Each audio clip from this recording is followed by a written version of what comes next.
All right, good afternoon, everybody. I'm Christina with Atlantic Institute, and today we have our final tour of faith, and that is going to be with Sandy Weston with the Unitarian Universalist Church based in Greenville, South Carolina. So thank you, Sandy, for joining us today.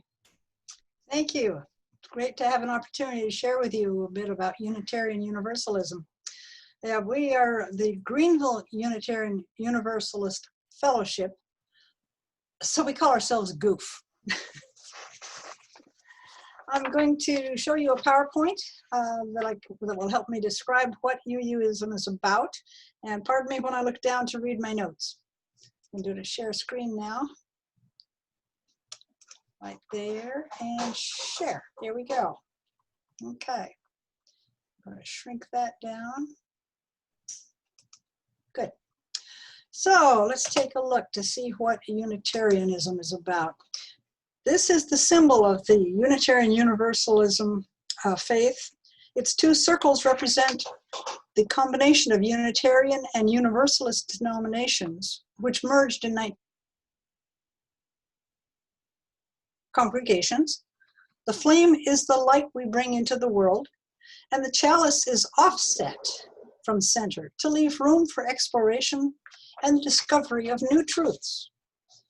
I like to call Unitarian Universalism, a home for heretics, and you'll see why. The first thing most people want to understand is, why are there two names?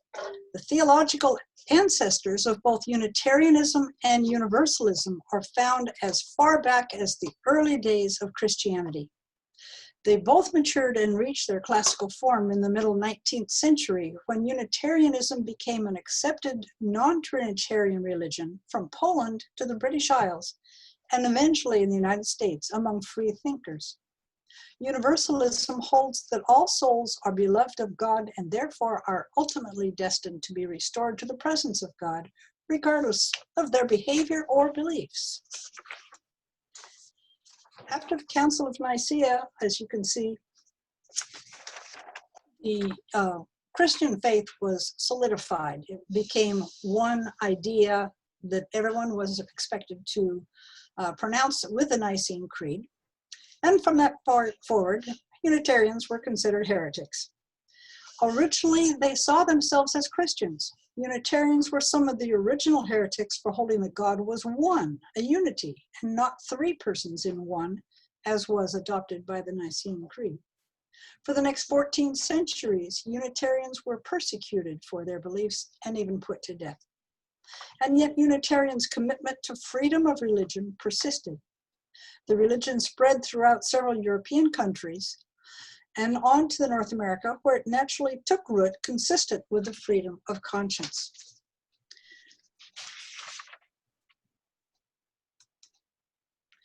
Universalists, as you see, trace their belief in universal salvation to very early roots. Origen of Alexandria, BC, and Plato also. They see all people as beloved of God. Unitarians and Universalists are not outside of politics in this country. Many of them have been very instrumental in founding and designing the United States as it exists and its Constitution. Unitarian principles have been part of America from the beginning. And 5 signers of the Declaration of Independence were Unitarian or Universalists. Ben Franklin, George Washington, and others were very influenced by Unitarian ideals, although they not necessarily become Unitarians themselves. 4 of our first 6 presidents were Unitarians. In 1961, the two faiths joined because they could see that they had common roots. And today, Unitarian Universalism is a mainstream denomination. That circle, as you see, that banner, is in the front of our sanctuary up here in Greenville. And as it describes, Unitarianism, with its flame in the center, accepts, respects all different faiths. It has no leader, no dogma, and every group governs itself. Therefore, it is not a cult. Some people have often wondered that. No, it's not a cult. We are people of a covenant covenant means that we are not bound to a belief system per se. Instead, we have principles that we subscribe to guide our relationships with ourselves and each other and the world. Our 7 principles that Unitarians adopt are: we affirm and promote the inherent worth and dignity of every person. Now, that's an easy statement to say, but start thinking about what that means. The worth and dignity of every person, even those people you can't stand. When we have to really focus on that first principle, it expands our heart. Our second principle: justice, equity, and compassion in human relations. Justice is a very strong principle in Unitarianism and Universalism. We often have social justice as a predominant focus of our actions in the local communities.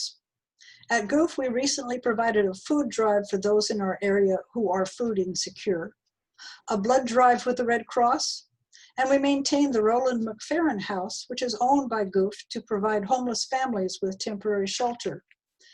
We just found out that the 2 families that are in the Roland McFerrin House right now have been approved for public housing. So they are going to be moving on, and we'll have new families in that home pretty soon. And we're going to have some touch-up painting and maintenance part to get things done. Yes, we can do that even in COVID-19 days, just by doing it in sequence. One family might do the living room, another family comes in later and does the bedrooms. It's owned by we also have to do viewing and discussing of anti-racist and nonviolent communication programs. And we take part in environmental justice initiatives and immigration justice initiatives very strongly. Our third principle: acceptance of one another and encouragement of spiritual growth. Our congregation is very diverse in age, race, political views, and especially spiritual beliefs and practices. We have people in our congregation who were raised in standard Christianity: Lutheran, Catholic, Presbyterian, Methodist, Baptist, as well as Jewish, Hindu, and just about everything you can think of. It's where they came from, but what drew them were these principles and the opportunity to explore their own spiritual path. For over 20 years, GOOF has hosted and funded the UU World of Children, which is a Montessori school and child development center for preschoolers, with a mission to affordably and accessibly provide the highest quality education and childcare for families from diverse ethnic, socioeconomic, and family backgrounds. Our fourth principle: a free and responsible search for truth and meaning. Our adult religious exploration program, and we purposely call it religious exploration, not religious education, is now available exclusively through online meetings, of course. And it brings people of different beliefs together to discuss books, TED Talks, and establish UUA curricula. We're now in the process of planning this fall's programs. I'm the chair of that committee.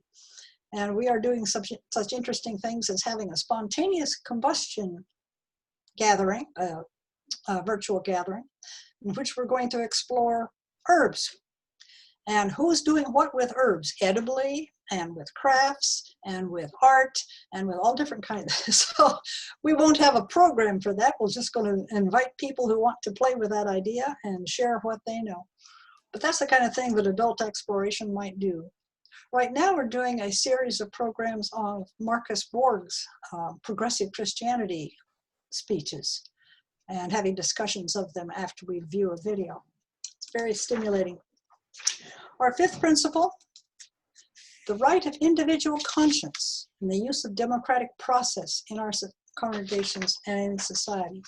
We did just have our annual meeting last month, actually the end of June. And our annual meeting we did online and had voting, the whole process of democracy, to make sure that the changes that we develop in our leadership and in our plans are done by the democratic process.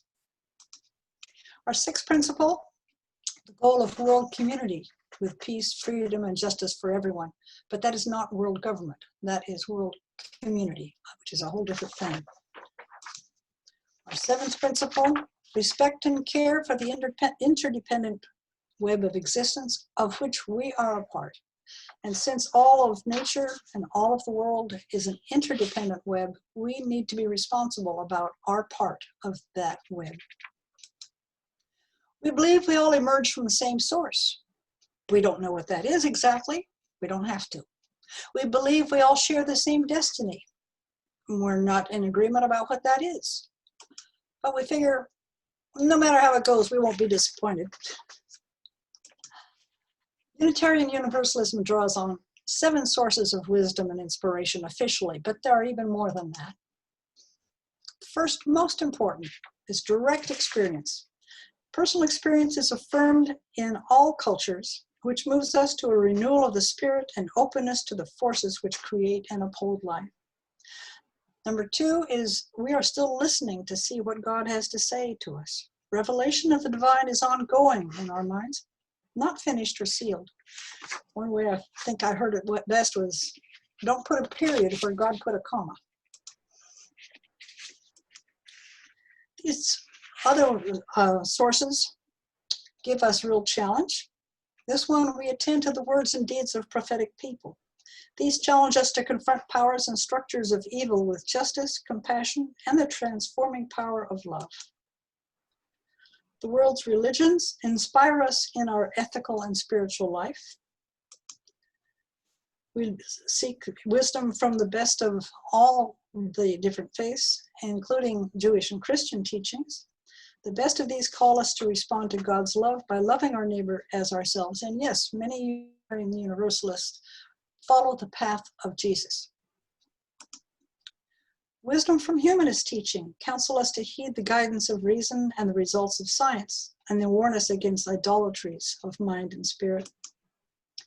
Spiritual teachings of earth-centered traditions, including those of our indigenous peoples, help us celebrate the sacred circle of life and instruct us to live in harmony with the rhythms of nature. We have learned through experience that the universe is much more complicated than many of the explanations we received as children. We encourage one another to put our values into action, whether that be by joining a small group called a covenant circle to explore ideas together, or becoming part of a team acting for social justice in its many forms and causes. As I said, our numbers include many who see themselves still in whole or in part as Orthodox Christians, Buddhists, atheists, Jewish, pagans, humanists, every other imagined stripe you can think of, and all are welcome. All that is required is respect for each other's beliefs and rights. And the sign in front of our congregation building there on State Park Road says a lot of what our values are. Love is love. Black lives matter. Climate change is real. No human being is illegal. Women's rights are human rights, and all genders are whole, holy, and good. This is the inside of our sanctuary, which is usually about half filled on most Sundays. And of course, right now, it's not filled at all, and we miss being there. If you would like to experience Goof in person, we welcome you to attend a Goof service online at 11 a.m. Sundays through our Facebook page, which is Greenville UU, or visit our website at www.greenvilleuu.org.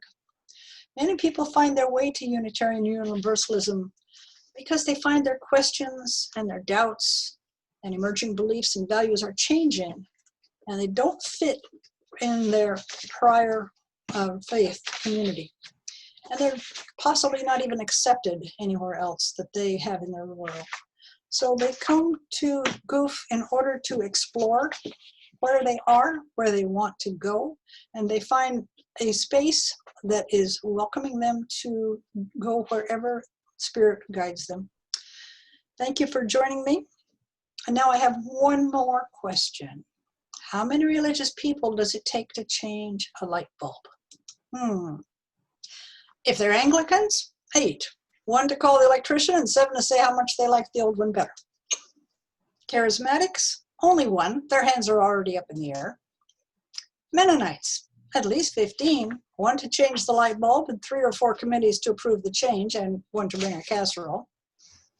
Pentecostals, 10, 1 to change the bulb, and 9 to pray against the spirit of darkness. Presbyterians, none. God has already preordained when the lights will go on and off. Roman Catholics, none. They use candles. But Unitarian Universalists, we choose to not make a statement either in favor of or against the need for a light bulb. However, if in your own journey you have found that light bulbs work for you, that is fine. We honor a number of light bulb traditions, including incandescent, fluorescent, three-way, long life, and tinted, all of which are equally valid paths to luminescence. Now, are there any questions? Oh, that was cute. Thank you so very much for sharing. In all the years that I've actually been in Greenville, I have not been inside the UU church.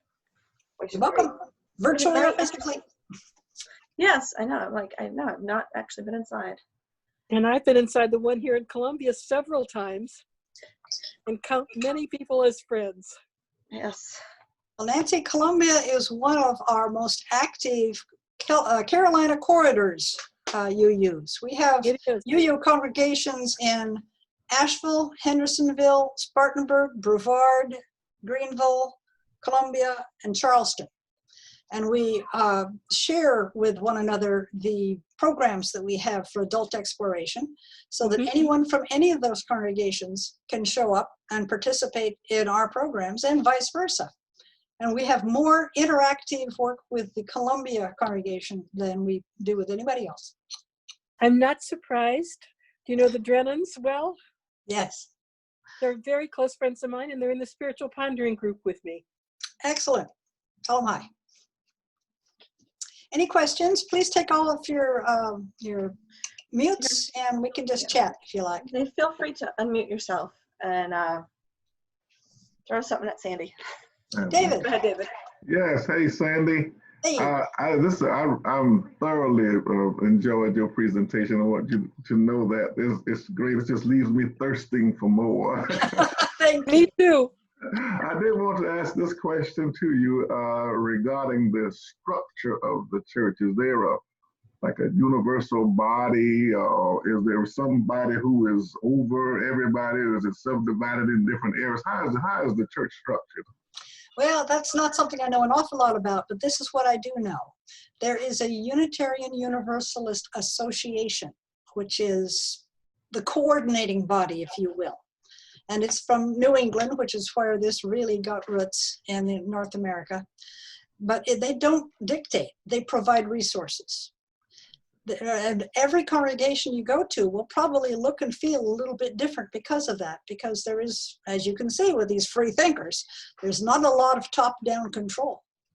But for example, if I wanted to put together for my covenant circle that I belong to, and there are 8 of us in that circle right now, if I wanted to give a program on, I don't know, the values involved with controlling immigration, I would take a look online at the UUA website and dig down to see their library of curricula.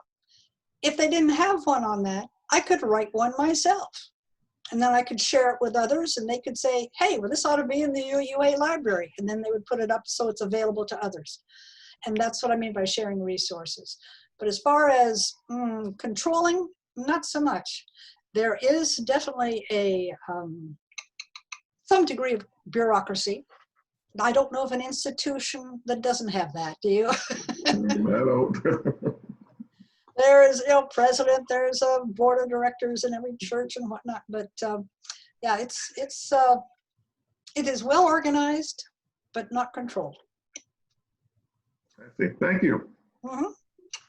Other questions? Thank you. All right, we have anybody else? I have one. This is Nancy. What excites you? Everything excites you. I can tell that, Sandy. But what particularly excites you right now about what you personally are involved in? Oh my goodness. Well, let's see the inventory of what I'm involved in. Okay, I just completed, as some of you know, being on the board of the Interfaith Forum Greenville, as we just completed as a nonprofit organization last Saturday, and some of you were there. Raj was with me on that board. So that's complete. What board I'm going on next or what committee I'm going on next, I don't know outside of GOOF. In GOOF, I am, as I said, the chair of the Adult Exploration Committee. And so I'm excited about forming our next season of programs there. I'm hearing some really exciting ideas. Let's see, what else is there? I have a new job. I am now one of the US Census enumerators. For those people who are lazy or resistant and haven't completed their census yet, I might show up at your door and say, can I ask you some questions? Mm-hmm. Good of our community.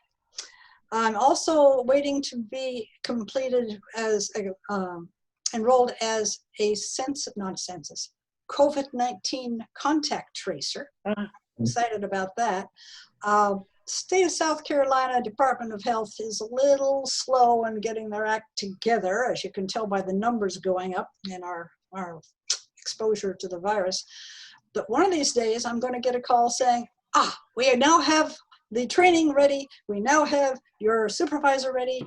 Start Monday. At which point, I'm going to go nuts. Fortunately, the census job is only for 8 weeks. So my guides hopefully will be keeping things in control for me so I don't have to do 60 hours of work a week. I'm also excited about a birthday present I just bought myself. It's a little journal book that I found on Amazon called Start Where You Are. Well, every page in that journal asks a stinger of a question that I need to write out after I think. And no fair just going page till I find one that I'm comfortable with. No, that's not the idea. I'm going to make myself write on every one, starting on my birthday, August 14th, when I turn 75. Wow. thank you so much. It's fascinating to me and to appreciate what is in each one of us. Thank you for sharing what's in you. I forgot, there's one more. I live in a senior citizens apartment complex. There's one man here who is on hospice care. And every day I stop in to visit him and might fetch something, take care of cleaning up his kitchen a bit, go out and get him some groceries. Today he said, can you go to Hardee's and get me a sausage biscuit and a gravy biscuit and a cup of coffee and 2 apple pies? So I did that. I figured the day will come, I will need some support like that. But he's my project. That's very nice of you. Very sweet.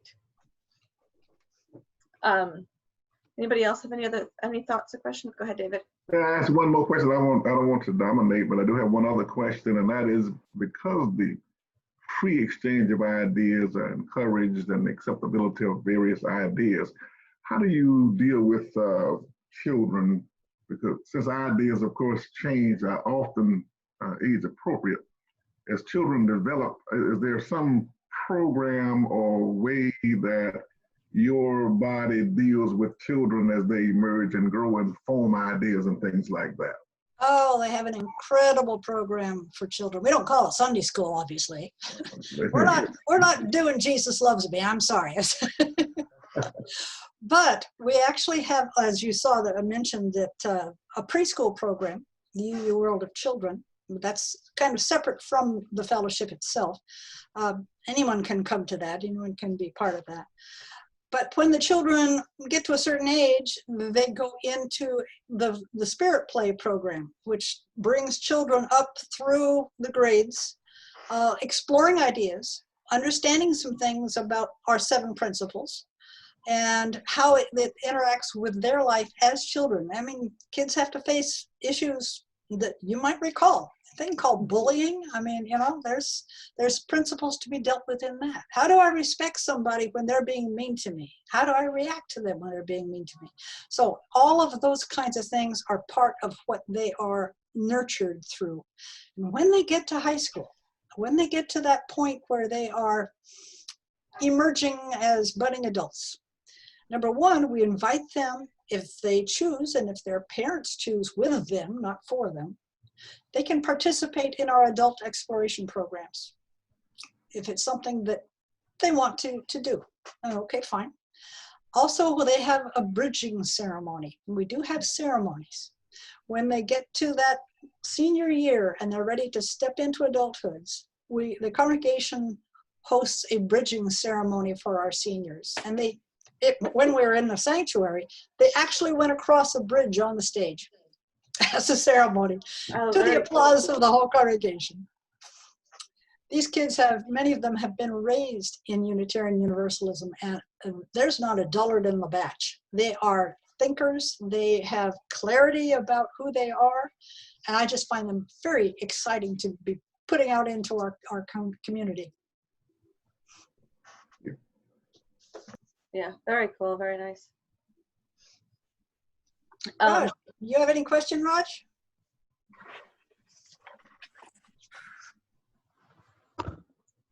No, I don't.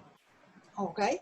You know, I was going to ask you when you said that you do have like this bridge ceremony, is there like an observance or a holiday that's different than, I guess, mainstream that the UU church does or follows? Not per se. We enjoy Christmas. We enjoy some of the pagan ceremonies, because some of our congregation is pagan. They will Right. host a pagan event. Yeah, I was going to say something like perhaps pagan, because I have friends that are pagans that and are witches.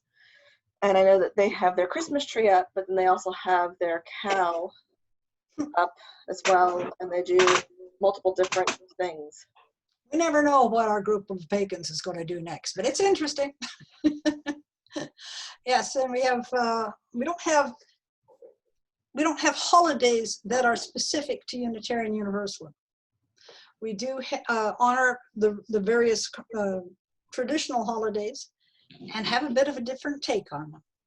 If you ever tune into our Easter program, oh, I hadn't thought of it that way, that kind of a thing. But there is respect there. Sandy, this is Nancy coming in. I Yeah. also find some of the UUs that I know are Christian and UU. Yep. So some people have a religion that might be Jewish and UU, because the principles that you have could well apply to me as well as to someone else. So I do know some people who are part of the UU congregation here, but for example, are using the material of a Thomas Merton or somebody. Yep. And are Christians, but their church affiliation is the UU. Yep, that's not unusual at all. Matter of fact, I mentioned a while ago that one of our adult exploration programs right now is a series of programs of watching talks by Marcus Borg, who was part of the Jesus Seminar. Very out there as far as progressive Christianity, and yet he is definitely Christian. And for some people find him too much talking about Jesus, but the rest of us say that puts a different light on the early church. That puts a different light on Christianity. Now I can resolve some of the issues that have bothered me all my life about Christianity. And I'm one because these are the people who have struggled with and explored these issues also. That's right. And that is true from different other faith traditions. Yes, many different faith traditions. And personally, I see a path of faith of an individual is just that. It is a path. It is not a box you settle into and you stay there for the rest of your life. For some people, they're very comfortable doing that. But other people are just moving and changing, and they might have heard something or read something that makes them stop and think about things. I have been a card-carrying member of 6 different faiths through my life. The glory is honoring each other and each other's story. Oh, yes, absolutely. And learning from one another. Absolutely. You are welcome to stop into the UU service on Sundays, or some of our programs. Go to, like I said, greenvilleuu.org, and you'll find a lot of information about how to plug into some of the programs and find out what's going on. I know I'm welcome here at the one here in Columbia. I sometimes, outside of COVID times, I sometimes make retreat with the 4 Clares in Traveler's Rest. When I'm in that area sometime, or I'm going to our Fatherhood, initiatives to see them. I may try to do just that, Great. to come to you. Great. You'd be welcome. I can tell that. Wonderful. Well, I'm delighted to have shared with you. If there's any more questions, I'm definitely willing to field them. If we are complete, that's fine too. One question I know. So I went to the Unity Church in Greenville for probably 5 or 6 years, and when I would say to people that I went to Unity, they said, "Oh, Unitarian," and I said, "No, Unity." It's always very difficult to differentiate. I went there because I wanted more knowledge on not. I grew up in a very conservative Christian faith, and so I had a strong knowledge base of the biblical aspect of everything, and I wanted the knowledge base of what else was out there, and so I wanted to build up my knowledge base. But I asked somebody, I said one time, I said, well, what is the difference between Unitarian and Unity? And they told me, and I'm curious what do you have an answer? Like, what would be the difference between Unity and Unitarian?